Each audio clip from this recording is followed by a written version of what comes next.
الله وإلى الرسول أرأيت المنافقين يصدون عنك صدودا. صدق الله مولانا العظيم. معزز و مکرم مہمان مجلس، مہمان خصوصی حضرت العلامہ عبدالرحیم بن احمد الگرموشی صاحب حفظہ اللہ، وجميع میزبانان مجلس، سادات گرامی قدر، وجميع حضار، السلام علیکم ورحمۃ اللہ وبرکاتہ۔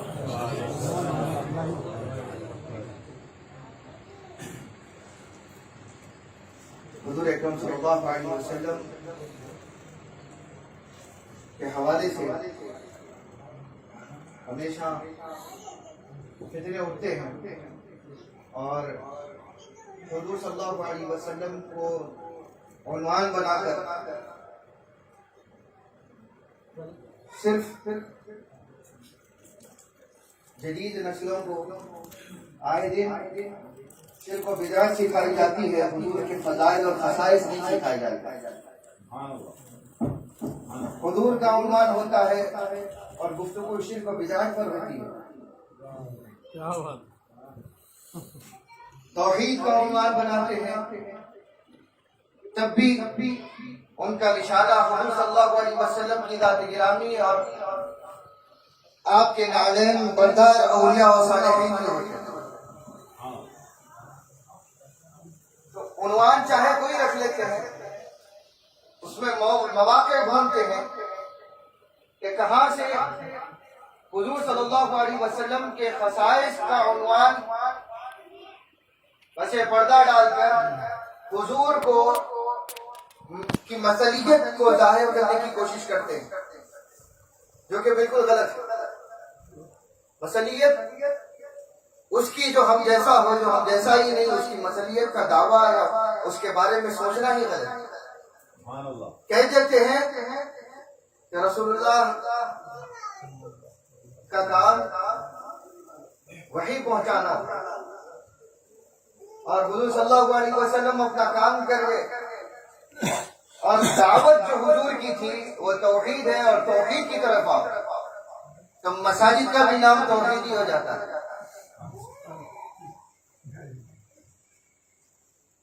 وہ کون سی توحید ہے کہ جو بغیر واسطہ رسالت کے ملتی ہے؟ سبحان اللہ، سبحان اللہ، سبحان اللہ۔ توحید کے بغیر، توحید حضور کے بغیر کچھ بھی نہیں ہے۔ بے شک، سبحان اللہ۔ حضور کو ہٹا لو تو توحید نام کس کا ہے یہ بتائیں۔ تو حضور کی سیرت پڑھو، حضور کی سنت، اسلاف کی سنت،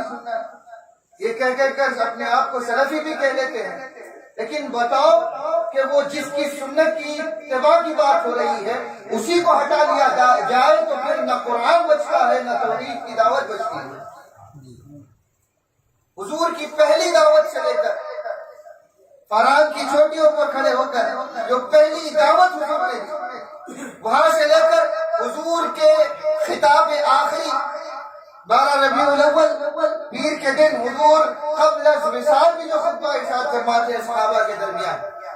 وہاں تک کوئی ایک دعوت کو حضور کے بغیر ہٹا کر بتاؤ کہ کیا ہے؟ کچھ نہیں۔ تو اللہ تعالیٰ نے ساری باتوں کو ایک آیت کریمہ میں ان کے فتنوں کو بیان کر دیا، کہا کہ اگر اے حبیب صلی اللہ علیہ وآلہ وسلم اگر آپ منافقوں کو دیکھنا چاہتے ہیں تو منافقین کی علامتیں بعد میں بہت ساری بیان کی جاتی ہیں۔ اول علامت نفاق جو خدا بیان کرتا ہے قرآن مجید میں وہ یہ ہے کہ حبیب وَإِذَا قِيلَ لَهُمْ تَعَالَوْا إِلَىٰ مَا أَنزَلَ اللَّهُ، جب انہیں بلایا جاتا ہے جو کچھ اللہ نے نازل کیا اس کی طرف، اللہ نے نازل کیا جس قرآن کی طرف بلایا جاتا ہے، آؤ قرآن کی طرف، عنوان بھی ہوتا ہے آؤ قرآن کی طرف، لوگ دوڑ کر آتے ہیں۔ یہ قرآن کہہ رہا ہے وَإِذَا قِيلَ لَهُمْ تَعَالَوْا إِلَىٰ مَا أَنزَلَ اللَّهُ، جب اللہ تعالیٰ نے جو نازل کیا اس کی طرف بلایا جاتا ہے تو دوڑ کر جاتے ہیں۔ جب انہیں اللہ تعالیٰ کی توحید کی طرف بلایا جاتا ہے، بڑی ذوق و شوق کے ساتھ میں جاتے ہیں۔ جب انہیں دعوت دین کے نام پر بلایا جاتا ہے تو جماعت در جماعت باندھ کر جاتے ہیں، سامان اٹھا کر جاتے ہیں، اپنا سب کچھ چھوڑ کر چلے آتے ہیں۔ جب انہیں سنت نبوی کی طرف بلایا جاتا ہے، حدیث کی طرف بلایا جاتا ہے، بڑے شوق کے ساتھ میں آتے ہیں، عنوان بھی ہمیں حدیث رکھ لیتے ہیں اور آتے ہیں۔ اب ما انزل اللہ کے اندر یہ دونوں چیزیں شامل ہیں۔ استاد علماء اور موجود ہیں تو وہ لوگ جانتے ہیں کہ جو ہے ان کی موجودگی میں کہ وحی کی دو قسمیں، ایک وحی ہے مطلوب اور وحی ہے غیر مطلوب۔ ایک وحی وہ جس کی تلاوت کی جاتی ہے، جس کو وحی جہری بھی کہتے ہیں، اور ایک وہ وحی کہ جس کی تلاوت نہیں ہوتی اس کو وحی خفی کہتے ہیں، چھپی ہوئی بات۔ اب یہ چھپی ہوئی وحی جو جس کی تلاوت نہیں کی جاتی وہ کیا ہے؟ وہ حدیث نبوی صلی اللہ علیہ وسلم۔ وہ کیسا؟ قرآن مجید کہتا ہے وما ينطق عن الهوى ان هو الا وحی یوحی، میرا یہ حبیب اپنی خواہش نفس سے کچھ نہیں کہتا، جو کچھ کہتا ہے وہ اللہ کی وحی ہوتا ہے۔ قرآن کی تلاوت کے علاوہ بھی جو لفظ میرے مصطفیٰ کھول دے، میرے حبیب جو لفظ اپنی زبان مبارک سے ادا کر دے، چاہے جس بات میں ہو، عنوان زندگی کے حوالے سے ہو یا عنوان توحید کے حوالے سے ہو، اپنی ذات کے بارے میں ہو یا کسی اور کے بارے میں ہو، وہ کسی کو ایمان والا کہنے کے بعد میں ہو یا کسی کو دین کی عزت اور دین کی حرمت بنانے کے بعد میں ہو یا کسی کو دین کا منافق ٹھہرانے کے بعد میں ہو، جو میرا حبیب کہتے صلی اللہ علیہ وسلم وہی خداوندی ہے، کیونکہ وہ اپنی خواہش سے نہیں کہتا۔ دلیل کیا؟ بخاری شریف میں حدیث آتی ہے، حضور صلی اللہ علیہ وسلم سے صحابی نے عرض کیا یا رسول اللہ صلی اللہ علیہ وسلم، آپ جو کچھ کہتے ہیں ہم لکھ لیتے ہیں۔ اس کی گفتگو پچھلی مجلس میں محمد رفیع صاحب کے مکان پر ہوئی تھی، تھوڑی سی اس بارے میں پوچھا گیا کہ کیا آپ جو کچھ کہتے ہیں کبھی خوشی میں ہوتے ہیں، کبھی غم کے انداز میں ہوتے ہیں، کبھی کسی پر غضبناک ہوتے ہیں، کبھی کچھ کیفیت ہوتی ہے، کبھی کچھ، کیا کریں؟ کیا ہم صرف قرآن کی آیات لکھیں یا صرف احکام لکھیں؟ پوچھنے لگے صحابی تو حضور صلی اللہ علیہ وسلم نے ان سے ان کو کہا کہ اکتب بما قلتم، حدیث میں آیا ہے اکتب ما سمعتم عنی ما سمعت عنی، ہر وہ چیز لکھ لو جو کچھ میں تم سے کہتا ہوں، ہر وہ چیز جو تم مجھ سے سنتے ہو اس کو لکھ لیا کرو، کیونکہ ما اقول الا الحق، کہ میں سوائے حق کے کچھ اور بات نہیں کہتا، میری زبان پر سوائے وحی کے کوئی اور بات نہیں آتی۔ اللہ تعالیٰ نے میری زبان کو میری خواہش نفس کے تابع نہیں رکھا بلکہ اس کی وحی کے تابع رکھا۔ وہ جو کہلواتا ہے میں کہتا ہوں، چاہے کسی علم کے بارے میں تم مجھ سے پوچھ لو تو میں کہہ دوں کہ مجھے نہیں معلوم، تو یہ نہ سمجھو کہ میں اپنے بارے میں کہہ رہا ہوں، میرا رب مجھ سے کہلوا رہا ہے تو کہہ رہا ہوں کہ مجھے نہیں معلوم۔ یہ نہ سمجھو کہ میں اگر تم سے کہہ رہا ہوں کہ غیب کے بارے میں حضرت جبرائیل آتے ہیں پوچھتے ہیں کہ یا رسول اللہ قیامت کب آئے گی، تو حضور کہہ دیتے ہیں کہ سائل سے بہتر سائل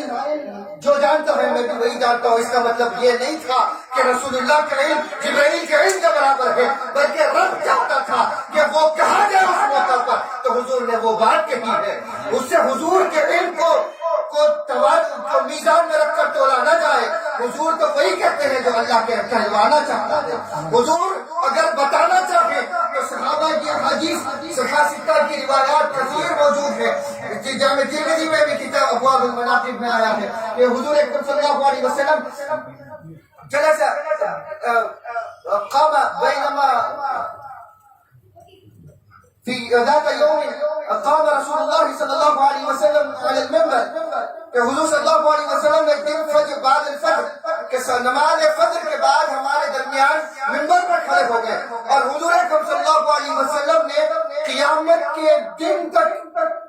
ابتدائے کائنات سے لے کر قیامت کے دن تک پیش آنے والے واقعات کو سنانا شروع کیا، حتیٰ کہ ظہر کا وقت آیا، حضور نے ظہر کی نماز ادا کی، پھر منبر پر کھڑے ہو گئے، پھر حضور صلی اللہ علیہ وسلم نے اپنے خطاب کو جاری رکھا، عصر کا وقت آیا، حضور صلی اللہ علیہ وسلم پھر منبر پر کھڑے ہوئے، پھر حضور نے ان علامات علامات کا تذکرہ کیا، حتیٰ کہ قیامت کے دن کا واقعہ آ گیا۔ پھر حضور صلی اللہ علیہ وسلم کو مغرب کا وقت آیا، حضور نے مغرب کی نماز ادا کی، پھر ممبر پر کھڑے ہوئے، پھر حضور صلی اللہ علیہ وسلم نے قیامت کے بعد کے واقعات سنائے، پھر عشاء کی نماز کا وقت آیا، حضور نے عشاء ادا کی، پھر ممبر پر کھڑے ہوئے، اور بعد اس قیامت لوگوں کے جنتوں میں داخل ہونے سے لے کر دوزخ میں جانے ان کے ٹھکانوں کا ہر عنوان تک حضور صلی اللہ علیہ وسلم نے ذکر فرما دیا۔ من حفظ حفظ ومن نسی نسی، کہ کہا کہ صحابی نے ہم میں سے جس نے جو کچھ یاد رکھ سکے یاد رکھ لیا، جو بھول گئے بھول گئے۔ یہ حضور صلی اللہ علیہ وسلم کا علم، سبحان اللہ، حضور کے علم کی بات آئے تو حضور کھڑے ہو جاتے ہیں، اور ابتدائی کائنات کہ جب حضور کی بظاہر ولادت بھی نہ ہوئی، حضور وہ واقعات بھی سناتے ہیں، اور قیامت کے بعد تک کے واقعات سنا دیتے ہیں۔ اور لوگ کہتے ہیں حضور کو علم نہیں ہے کہ ماں کے پیٹ میں کیا ہے، حضور کو علم نہیں ہے کہ زمین کے اندر کیا ہے۔ لوگ علم نبوت پر انگلی اٹھاتے ہیں، تو وہ لوگ جان لیں کہ جو کچھ زبان مصطفیٰ کہتی تھی وہ از خود نہ کہتی تھی، وما ينطق عن الهوى ان هو الا وحی یوحی۔ اگر میرا حبیب چاہتا تو وما هو على الغیب بضنین، کہ اللہ تعالیٰ کہتا ہے کہ میرا حبیب غیب بتانے میں بخیل نہیں ہے، اگر بتانا چاہے تو اتنا بیان کرتا ہے کہ لوگ بھول جاتے ہیں، اور اگر چھپانا چاہے تو پھر ایسا کر دیتا ہے، کہتا ہے کہ جتنا پوچھنے والا جانتے ہیں وہ بھی اتنا ہی جانتا ہے۔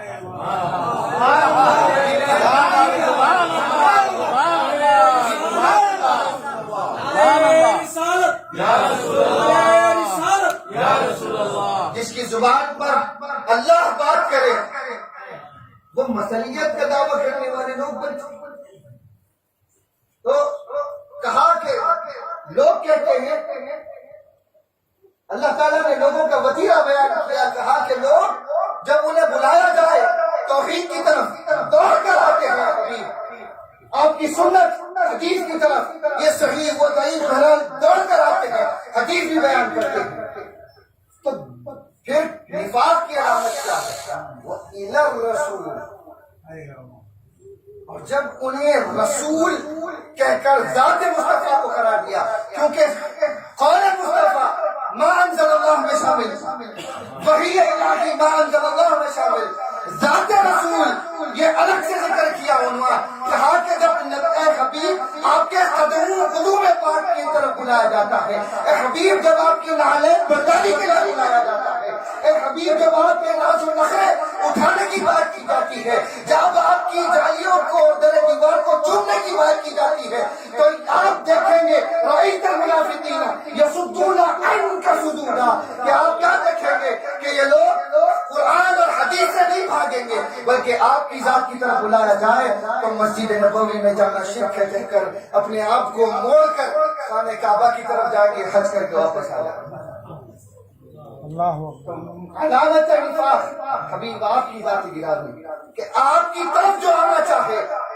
وہ ایمان والا، جو آپ سے پھر جائے وہ منافق، اس کے اندر کوئی علامت ایمان باقی نہیں ہے۔ قرآن کی طرف آؤ، قرآن کی طرف آؤ، قرآن کی طرف آتے ہیں، قرآن کی طرف آنے کو ایمان کیوں نہیں کہا ہے اللہ؟ تو میں نے وہی تو آدم سے لے کر عیسیٰ تک کئی مرتبہ بھیجی، دعوت الی الوحی اور دعوت الی الکتاب پورے انبیاء دیتے رہے۔ ماجرا یہ ہوا حبیب آدم سے عیسیٰ تک جتنوں کو صرف دعوت توحید دی گئی وہ اپنی تعلیمات سے پھر گئے، کسی کو دعوت رسول دینے کا حکم نہیں تھا۔ اے حبیب آپ جب آئے ہیں تو آپ کے لیے قاعدے بدلے گئے کہ دعوت رسول ہو وہ واجب ہو جائے، اور دعوت توحید آپ کے قدموں سے تو نہیں جائے گی۔ سبحان اللہ، آپ کو دیکھیں گے کیسا حضرت ابن عمر رضی اللہ عنہ، بخاری شریف کی حدیث، بخاری شریف میں حدیث ہے شرک اور بدعت پر نہیں ہے، صرف حضور صلی اللہ علیہ وسلم کی شان و عظمتوں پر ہے۔ کہا گیا حضرت کہا گیا کہ حضور اکرم صلی اللہ علیہ وسلم سے حضرت ابن عمر رضی اللہ عنہ سے، مولانا تھوڑا سامنے آ جائیے، نہیں کچھ چیزیں پس پردہ کے لیے مولانا تھوڑا سامنے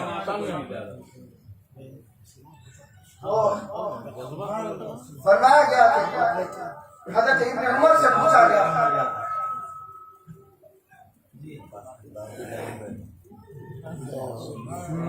ٹھیک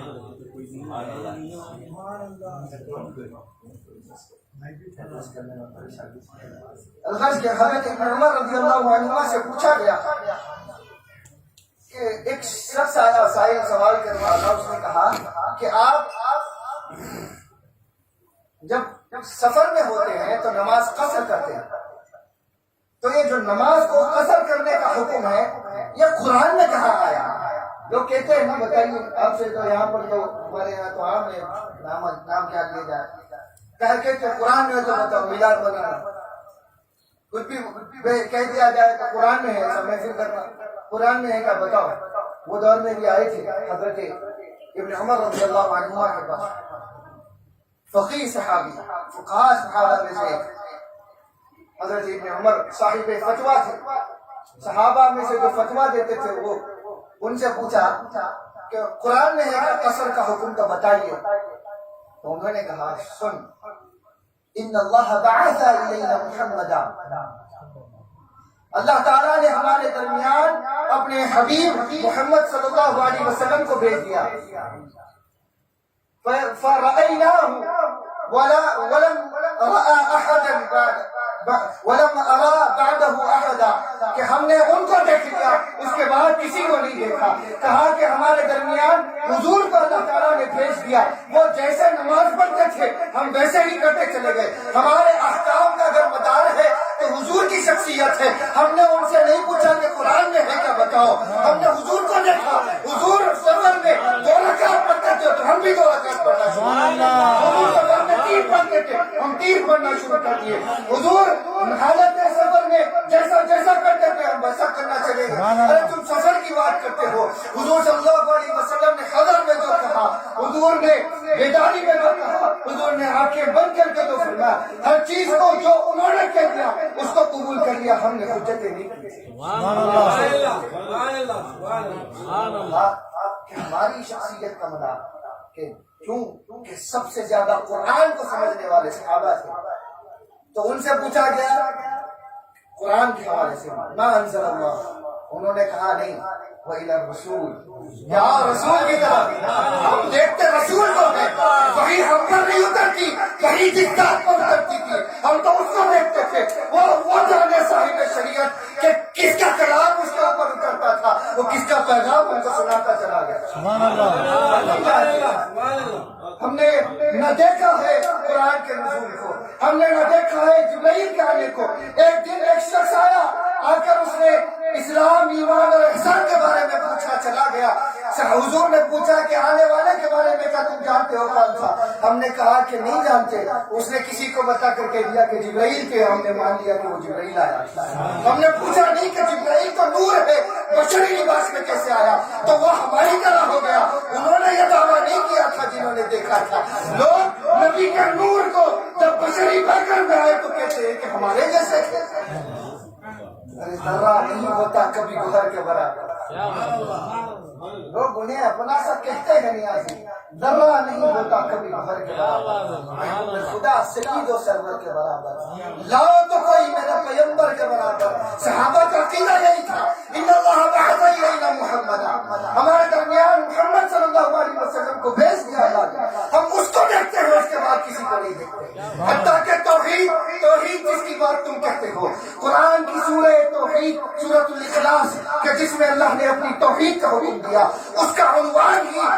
عنوان رسالت سے شروع ہوتا ہے۔ اللہ کہتا ہے قل حبیب آپ کہیے، کیا کہنا ہے؟ توحید کہنی ہے، آپ کہیے۔ آپ کیوں نہیں کہتے توحید آپ کی، شریعت آپ کی، کتاب آپ کی، سارا کلام آپ کا، نظام آپ کا، خود کیوں نہیں کہتا؟ کہا کہ اللہ کی شان نہیں کہ بلا واسطہ حبیب کسی سے بات کرے، اس کی شان نہیں کہ بلا واسطہ کسی سے بات کرے، جو واسطہ لے کر اپنی توحید بھی بیان کرنا ہے، جو واسطہ لے کر کہتا ہے حبیب آپ ذرا کیا کہوں کہ وہ اللہ احد، کہ اللہ ایک ہے،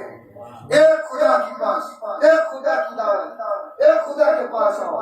تو کو سیدھا اللہ کے پاس، اے خدا یہ سب شرک ہے، بدعت ہے۔ ارے شرک بدعت تم رسالت کے تذکرہ کہتے ہو، اور اللہ تعالیٰ اپنی توحید کے عنوان کو رسالت کے ساتھ جوڑ کے رکھا ہوا ہے کہ وہ کوئی جو سیدھا عنوان توحید پڑھنا چاہے اس کو ہر وقت قیامت تک اس کو سبق ملتا رہے کہ کھول سورہ توحید اور پڑھ محمد کو صلی اللہ علیہ وسلم، اور پڑھ اذا رسول کیا کل، اے حبیب آپ فرمائیے، جا رسول کے پاس کیا کہتے ہیں؟ کل فرما دیجئے، تو جو فرما رہے ہیں ان کے پاس جا، کیا سننے کے لیے کہ کیا کہتے ہیں؟ تو وہ کہتے ہیں کہ جب آؤ کعبے سے مدینے میں خدا ملتا ہے، موجودی کا موجود بولتا ہے، آؤ کعبے میں، آؤ کعبے سے مدینے میں خدا ملتا ہے، کسی بے گھر کا کسی گھر سے پتہ ملتا ہے، سبحان اللہ، کسی بے گھر کا کسی بے گھر کا اسی گھر سے پتہ ملتا ہے۔ یہی وہ در ہے، اسی در سے پڑی کعبہ حق کی بنیاد، یہ وہ در ہے جہاں بندوں کو خدا ملتا ہے۔ خدا کو چاہنے والا مدینے کی سرزمین پر آؤ، آ کر دہلیز مصطفیٰ کو اپنی آنکھوں سے اپنے چشم و لب کا سورما بناؤ، اپنے لبوں سے چونا کرو، تب جا کر وہ پتے دیتا ہے۔ جس کو جتنا پتہ دینا ہے اتنا پتہ دیتا چلا جاتا ہے، تو جتنا اس کے قریب ہوتے چلے جاتے ہیں اس کو اتنا پتہ دیتا ہے کہ وہ کہاں ہے، کدھر ہے۔ کسی کو کہتا ہے کہ ثم کہ وہ کہتا ہے کہ وہ عرش پر جلوہ گر ہے، اور کسی کو کہتا ہے، کسی کو پتہ اور چاہیے جو جتنا اس سے رسالت سے قریب ہوتا اس کو کہتا ہے وَنَحْنُ أَقْرَبُ إِلَيْهِ مِنْ حَبْلِ الْوَرِيدِ۔ جس نے دہلیز رسالت پر آ کر اللہ تعالیٰ کو مانا اس کو کہتا ہے ثم استوى علی العرش، کہ اللہ تعالیٰ عرش پر ہے۔ جو زیادہ ہی معرفت میں گم ہو جاتا ہے، جو زیادہ ہی رسول کی ذات کو اپنائیت میں آ جاتا ہے، اور جو النبی اولا بالمؤمنین من انفسهم کا عمل نمونہ بن جاتا ہے، اس کو کہتے ہیں کہ وَنَحْنُ أَقْرَبُ إِلَيْهِ مِنْ حَبْلِ الْوَرِيدِ۔ جس کی جانوں سے بھی زیادہ رسول محبوب ہو ہم ان کی لگے جا سے زیادہ قریب ہو جاتے ہیں، جس کو جتنا رسول دور ہو ہم بھی اس سے اتنے دور ہوتے چلے جاتے ہیں۔ رسالت کے بغیر کچھ ہے، جس کو رسالت کے بغیر کچھ چاہیے، اے حبیب ما انزل اللہ، اللہ کی طرف تو آنے والے دیگر مذاہب بھی تھے، چاہے شرک کے ذریعے سے مانتے ہیں یا وحدانیت کے تصور پر مانتے ہیں، جتنے دین ہیں دنیا میں سب خدا کو ماننے والے،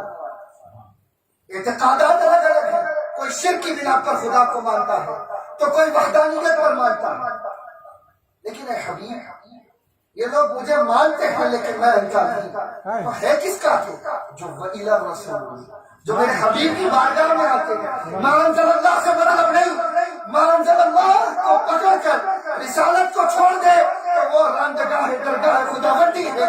اور جو ہماری بارگاہ میں آپ کے ذریعے سے آنا چاہتا ہے وہ مقبول خداوندی ہے، ہم اس کو بصر و چشم قبول کرتے ہیں۔ ایسے اشخاص جو آپ کے ذریعے سے آتے ہیں ہم ان کے ہاتھ و پاؤں بن جاتے ہیں، جن سے وہ بات کرتے ہیں، پکڑتے ہیں، جس کے پاؤں سے جدھر چلتے ہیں ہم ان کے پیری بن جاتے ہیں۔ اگر آپ کو چھوڑ کر آئے تو خدا کس کو؟ خدا کی توحید کا ماخذ و منبع، مصدر اور مرجع حضور صلی اللہ علیہ وسلم، مصدر سورس آف توحید، سورس آف وننس اور یونٹی آف اللہ اگر کوئی ہے تو رسول اللہ کی ذات ہے۔ مرجع جہاں توحید لوٹ کر جاتی ہے وہ در رسول ہے، وہ در رسول ہے۔ جو رسول کے در کو چھوڑ کر توحید پانا چاہے تو توحید تو شروع ہی نہیں رسول کے بغیر۔ خدا دانی کہاں ممکن شہر ابرار سے نہیں، کلمہ مکمل آپ کے اخراج سے بتاؤ کلمہ پڑھ کے، حتیٰ کہ لوگ اس کے باوجود بھی گمراہ ہوئے ہیں، اس کے باوجود بھی گمراہ ہوئے۔ تو ہماری عبادتوں کا شوق ہے، لوگوں کو 100 سال عبادتوں میں لگا رہے ہیں، 70 سال لگا رہے ہیں، رات بھر مساجد میں قیام کر رہے ہیں، دن میں دیکھو تو نمازوں کے مصلے سے دوری نہیں ہے، تلاوت قرآن اور عبادت بس اسی میں لگے ہیں۔ کہ تلاوت قرآن میں بھی لگے جو بھی اللہ تعالیٰ رسول کی طرف بھیج رہا ہے، اور نماز میں آ جائے تو اللہ تعالیٰ کہتا ہے من لم یصلی علیکم لا صلاۃ لہ، اے حبیب جو آپ پر درود و سلام پڑھے بغیر نماز ختم کرنا چاہے اس کی نماز ہی قبول نہیں، مطرود بے شک مردود ہے، وہ نماز کی مردود ہے جس میں السلام علیکم ایھا النبی نہ کہے، جس کو آپ پر صلاۃ و سلام سے چھوڑو کہ نماز اس کی نماز بھی بغیر آپ کے اوپر صلاۃ و سلام کے نہیں مکمل، اس کو سلام بھی پڑھنا ہے السلام علیکم ایھا النبی کہہ کر، اس کو درود بھی پڑھنا ہے اللہم صلی علی کہہ کر۔ اے حبیب بغیر آپ کے اللہ کو آپ عبادتیں اپنی آپ کے بغیر قبول نہیں، تو چہ جائے کہ بندہ ہم تک پہنچنا چاہے اور جنت میں آنا چاہے ہماری خدمت میں، وہ کہاں سے قبول ہوگا؟ حاضرین مکرم، یہی چند معروضات ہیں، کھولنے بیٹھے تو باتیں بہت ہوتی ہیں، محفل بھی بہت ہے، تو یہ بات کو یاد رکھ کر اسی کو لے کر جائیے کہ قرآن یہی کہتا ہے جو کوئی آپ سے سوال کرے، فتنوں کا دور، حضور کی ناموس اور حضور کے اس مبارک کی بھی بے حرمتی، یہ قرآن نے اس کے بھی جو ہے نا سارے انداز بتا دیے کہ اگر بے حرمتی کی جائے تو وہ بھی ان تحبط اعمالکم، کہ اس کے سارے اعمال ختم ہو جائیں گے، اور اس انداز سے ختم ہوں گے کہ کوئی کفر کرے، کوئی شرک کرے تو ممکن ہے کہ ہم اس کو شرک اور کفر کے اوپر آگاہ کر دیں، لیکن آپ کا گستاخ ہو تو ولا تشعرون، اس کو شعور بھی نہیں دیں گے کہ وہ اس کے اعمال ختم ہو گئے تاکہ وہ کبھی توبہ کر سکے، اس کے لیے توبہ کا دروازہ گستاخی کے ساتھ ہی بند کر دیتے ہیں۔ سبحان اللہ۔ حبیب مکرم آپ کی ذات ہمارے لیے ایسا مقصود ہے کہ شرک کرو پھر بھی اللہ تعالیٰ دعوت دیتا ہے، کفر کرو اللہ پھر بھی دعوت دلواتا ہے، کہ گستاخی کرو ان تحبط اعمالکم وانتم لا تشعرون، اللہ تعالیٰ تمہارے اعمال کو ہی مٹا دے گا، ختم کر دے گا، دوزخ میں ڈال دے گا، سارے اعمال ختم ہو جائیں گے، لیکن شعور بھی نہیں ہوگا کہ تم توبہ کر سکو۔ میرے حبیب کی گستاخی کی اور توبہ کرے گا نہیں، مقبول ہی نہیں، تو لہذا گستاخی رسول کو کبھی قبول مت کرو۔ آپ کے ایمان کی حرارتوں کو نہیں دیکھنا چاہتے، ہر بار حملے کر کے دیکھتے ہیں کہ احساس بچا ہوا ہے یا نہیں بچا ہوا، احساس ختم ہو رہے ہیں، ٹھیک ہے ہوتے رہتے ہیں، ہمیشہ کیا کریں گے، یہ کہہ رہے ہیں استغفر اللہ نعوذ باللہ، ہوتے رہتے ہیں، ڈپلومیٹک بننا چاہیے وغیرہ وغیرہ، ڈپلومیسی سے کچھ نہیں ملتا، یہاں پالیٹکس سے نہیں ہوتا، یہاں پر اٹھ کھڑے ہونے سے ملتا ہے۔ میرے حبیب کی گستاخی اور خاموش بیٹھے رہے تو یہ مقبول نہیں، لہذا سب سے پہلے اپنے نفس کو دیکھیے کہ پہلے ہم کیا کر رہے ہیں۔ ہر کوئی آتا ہے بات کہتا ہے، ما انزل اللہ کی طرف ہی بلاتا جا رہا ہے، تعالوا الی رسول کی طرف کوئی نہیں بلا رہا، تو آئیے رسول اللہ صلی اللہ علیہ وسلم کی بارگاہ میں، حضور صلی اللہ علیہ وسلم کی حضور کے ذریعے سے جو توحید ملی ہے وہی توحید مقبول ہے، ورنہ دیگر مذاہب میں بھی توحید کا بھی کانسیپٹ ہے لیکن وہ توحید مقبول نہیں ہے اللہ تعالیٰ۔ یہی ایک پیغام ہے یہ ساری میلاد کی اجلاس کا، یہ سارے نغمات کا، حضور کی شان میں قصائد اور نعتوں کا پیغام یہی ہے کہ حضور کو مانا جائے، حضور کو اپنا مرکز بنایا جائے، ورنہ کوئی شاید کچھ بھی فائدہ دینے والے ہیں۔ اللہ تعالیٰ کے رسول سے زیادہ عمل کی توفیق عطا فرمائے، ہم تمام کو اللہ تعالیٰ حضور صلی اللہ علیہ وسلم آپ کی اہل بیت کی محبت عطا فرمائے، ادب صحابہ عطا فرمائے، تمام امت کو اللہ تعالیٰ اتحاد و اتفاق بھی عطا فرمائے، اختلاف مسائل کے باوجود اللہ تعالیٰ متحد رہنے کی توفیق عطا فرمائے، اللہ تعالیٰ حضور صلی اللہ علیہ وسلم کی خاطر ہمارے دلوں میں محبت پیدا فرمائے، وَأَصْبَحْتُمْ بِنِعْمَتِهِ إِخْوَانًا کا اللہ تعالیٰ تصدق عطا فرمائے، دلوں کو ایک بنائے، اللہ تعالیٰ عمل صالح عطا فرمائے، حضور کی سنت سے ہمیشہ وابستہ رکھے، وصلی اللہ علی خیر خلقہ سیدنا محمد وآلہ وصحبہ وسلم۔